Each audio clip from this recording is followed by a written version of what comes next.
Indian হাতা and খুন্তি চ্যানেলে আপনাদের সবাইকে ওয়েলকাম। আজকে আমি মাছের ডিমের মাখা মাখা একটা রান্না নিয়ে এসেছি, অতি সুন্দর খেতে। আপনারা পুরো ভিডিওটা দেখবেন।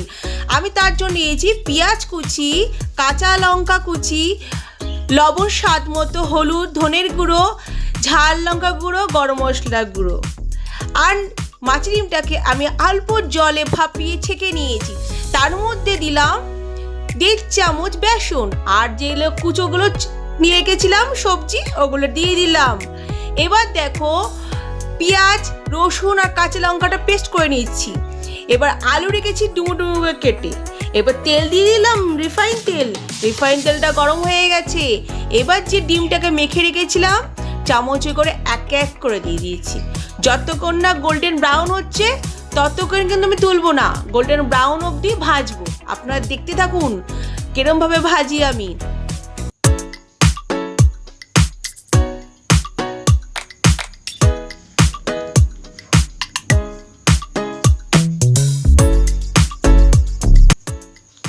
দেখুন গোল্ডেন ব্রাউন হয়ে গেছে, দেখুন কি সুন্দর কালারটা, অপূর্ব কালার এসেছে। আর পুরো ভিডিওটা দেখবেন, রান্নাটা খুবই ইজি ভাবে আমি রান্নাটা দেখাচ্ছি।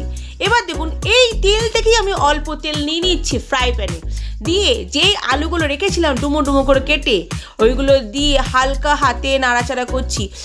বেশি কিন্তু হিটটা না, মিডিয়াম হিটে রেখেই নাড়াচাড়া করছি। এবার আমার আলু ভাজা হয়ে গেছে। এর মধ্যেই আমি এবার ফোড়নগুলো দেবো।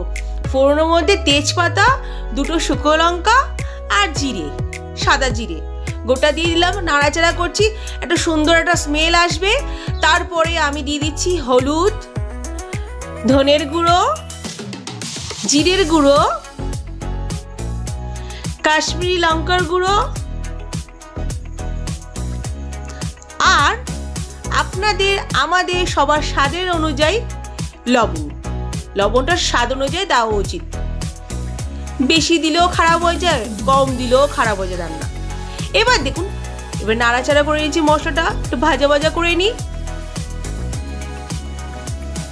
এবার ছোট কাপে 1/2 কাপ জল দিয়ে দিলাম। একটু গরম জলই দিয়েছি আমি, বেশি গরম না, মশলা যেহেতু মাখা মাখা করার জন্য।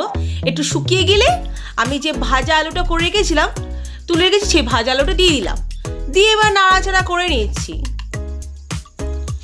মশলাটার সাথে মাখামাখি করে নিচ্ছি। খুব সুন্দর লাগছে, কালারটা তো অতি সুন্দর। বেশি করে কাশ্মীরি লঙ্কা গুঁড়োর জন্য কালার বেশি সুন্দর আসে। দেখেছেন কি সুন্দর কালারটা আসছে। এখন তো ভাজা হয়ে গেছে। এবার আমি 1 কাপ, ওই কাপেরই ছোট কাপে 1 কাপ জল দিয়ে দিলাম। বেশি জল দেবো না, কেন রান্নাটার মধ্যে আসলে এই যে আলুটা আমি তো আগে ফ্রাই করে নিয়েছি ভালো করে, আলুটা তো ফ্রাই করাই আছে। বেশি জল দিলে কি আলুটাও গলে যাবে, দরকার নেই আমার। অল্প জলেই দেবো, দিয়ে একটু ফুটতে থাকবে। যতক্ষণ না ফুটবে ততক্ষণ আমি ওয়েট করছি।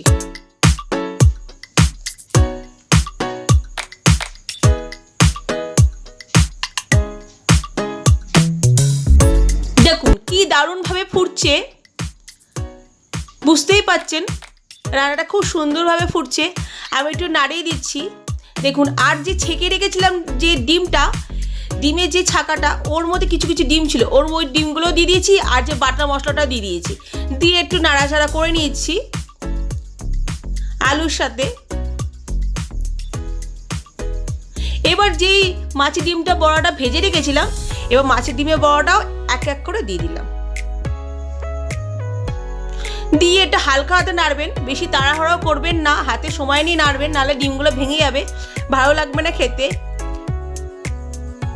ডিমগুলো হালকা হাতে নাড়াচাড়া করে নিচ্ছি।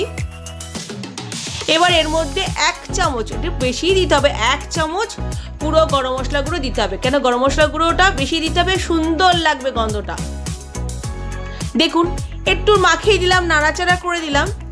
নাড়াচাড়া করে নিলেই আমার রান্নাটা কিন্তু আজকের দিনের জন্য কমপ্লিট। আপনারা বন্ধুরা আমার ভিডিওটাতে লাইক করবেন, সাবস্ক্রাইব করবেন, শেয়ার করবেন। আমি নতুন নতুন ভিডিও দিচ্ছি প্রতিদিন, খুব দারুণ দারুণ ভিডিও। আপনারা কিন্তু প্রতিদিন নতুন নতুন ভিডিও করে দেখবেন, ফলো করবেন। আমি কালকেও আসবো নতুন ভিডিও নিয়ে, আপনারা কিন্তু দেখবেন। আজকের দিনের জন্য টাটা, কালকে আমি আবার আসবো।